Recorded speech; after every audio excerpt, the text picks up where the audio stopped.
Oke, assalamualaikum teman-teman semua. Wih, luar biasa timnas voli putra Indonesia menciptakan dua sejarah langsung setelah kemarin mengalahkan Oman di FIC Nation Cup.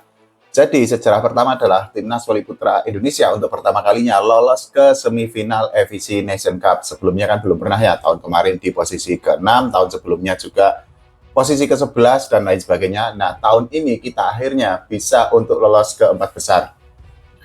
Minimal kita sudah bisa mengunci posisi empat besar dan sesuai dengan target dari PBVSI. Nah, sejarah kedua adalah timnas voli putra Indonesia untuk pertama kalinya lolos ke kompetisi Asia di semifinal, yang mana kejuaraannya itu tidak diselenggarakan di Indonesia. Nah, dua sejarah itu kan akhirnya membuat timnas voli putra Indonesia bisa dikatakan naik kelas di tahun 2026 ini. Ini juga menjadi sebuah pembuktian bahwa ya kita sedang dalam tren positif ya, setelah kemarin Jakarta Bayangkara Presisi itu kan menjadi juara FIC Champions League tahun 2026. Kemarin ketika menghadapi Oman, kita unggul segalanya sesuai dengan prediksi, meskipun kita sempat kalah di set kedua lah ya. Tapi secara attack kita menang, secara jumlah blok kita menang, kemudian error kita jauh lebih sedikit dan lain sebagainya. Ya, pada akhirnya kita bisa finish di posisi kedua, dan besok atau hari ini nanti malam kita akan menghadapi India sebagai juara grup atau juara pool A. Sementara Korea akan menghadapi Bahrain. Kalau kita melihat bagaimana kemenangan yang didapatkan oleh timnas Oman, kalau hanya kita melihat dari segi statistik, mungkin yang paling menonjol ini adalah Farhan Halim ya, karena menjadi top skor, kemudian juga dar banget. Tapi overall atau secara keseluruhan, semua pemain itu memiliki kontribusi yang luar biasa. Artinya kita tidak hanya bergantung kepada satu pemain, tapi kalau kita bicara khusus tentang hitter, ya sekali lagi trisula kita, trio hitter kita itu gacor banget. Farhan Halim menjadi top skor, Boy Arnes Arabi menjadi top skor kedua, sementara Fauzani Bras menjadi top skor ketiga di timnas voli putra Indonesia. Ini sekaligus menjadi penegasan bahwa ya secara kualitas kita memang lebih baik, lebih oke, lebih bagus jika dibandingkan dengan Oman. Tapi yang kita harus berikan apresiasi itu juga bagaimana keputusan dari Redel Toiran, pelatih timnas voli putra Indonesia, untuk melakukan rotasi, terutama di set kedua. Putra ini masuk, dan ternyata Putra itu memberikan dampak yang gede banget.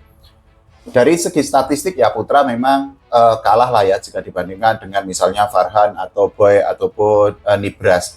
Tapi masuknya Putra ini bisa untuk memecah konsentrasi dari para pemain Oman sendiri.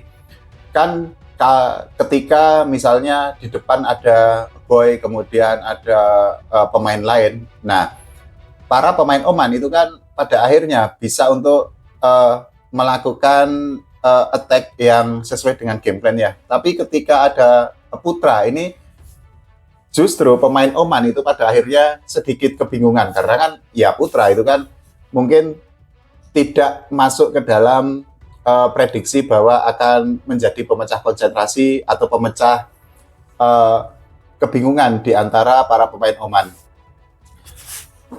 Overall ya sekali lagi oke banget, dan ini harus kita berikan apresiasi, sejarah yang sangat luar biasa.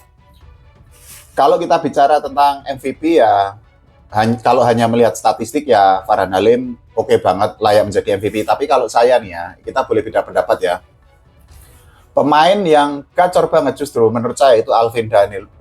Set skillnya oke, set playnya oke, kemudian juga perkembangan Alvin Daniel dari satu pertandingan ke pertandingan lain, terutama 3 pertandingan terakhir ya, sejak melawan Qatar, kemudian Thailand, dan juga kemarin ketika menghadapi Oman, ini gacor banget, keren banget.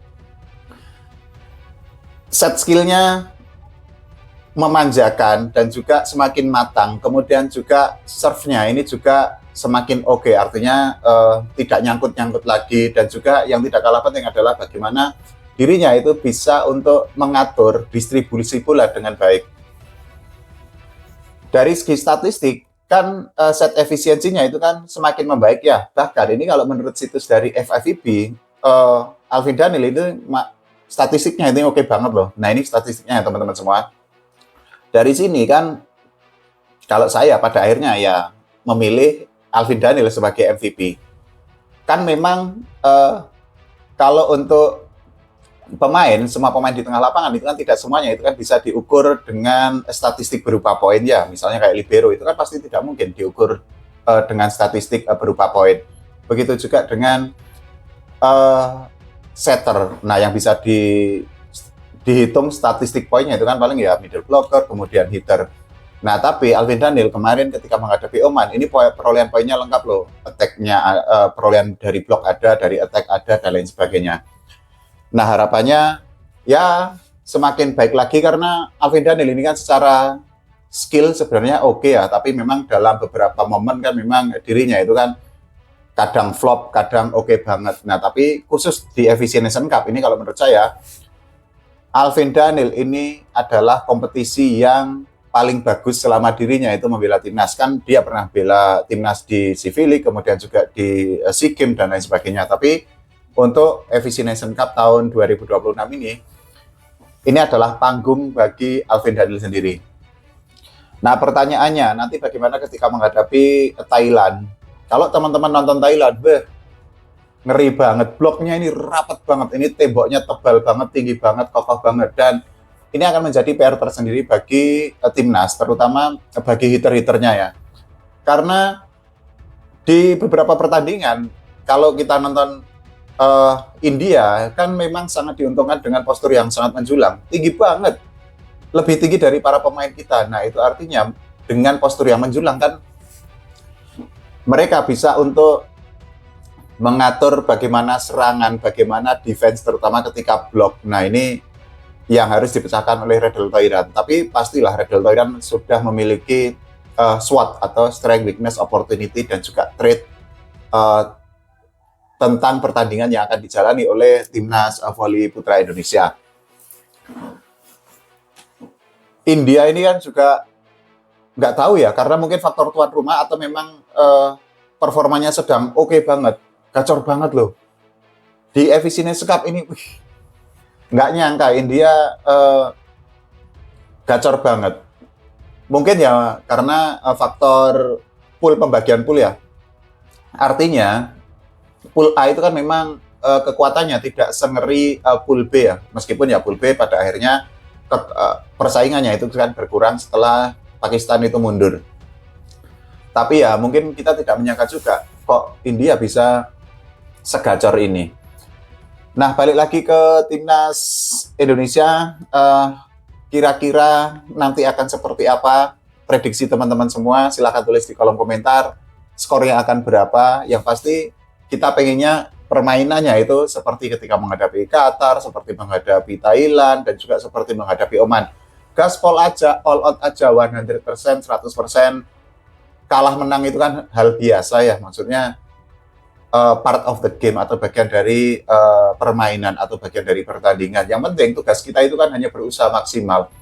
Let's do the best and let God do the rest, kira-kira gitu aja. Artinya ya kita berusaha sebaik-baiknya, sehormat-hormatnya, sekeren-kerennya. Nah, biarkan nanti sisanya itu diatur oleh Tuhan. Hasil itu kan tidak di tangan kita. Kalau menurut teman-teman semua bagaimana? Silahkan tulis di kolom komentar. Jangan lupa doakan timnas voli putra Indonesia mendapatkan hasil terbaik, dan juga voli Indonesia diurus oleh PBVSI dengan semakin profesional lagi. Oke, terima kasih teman-teman semua.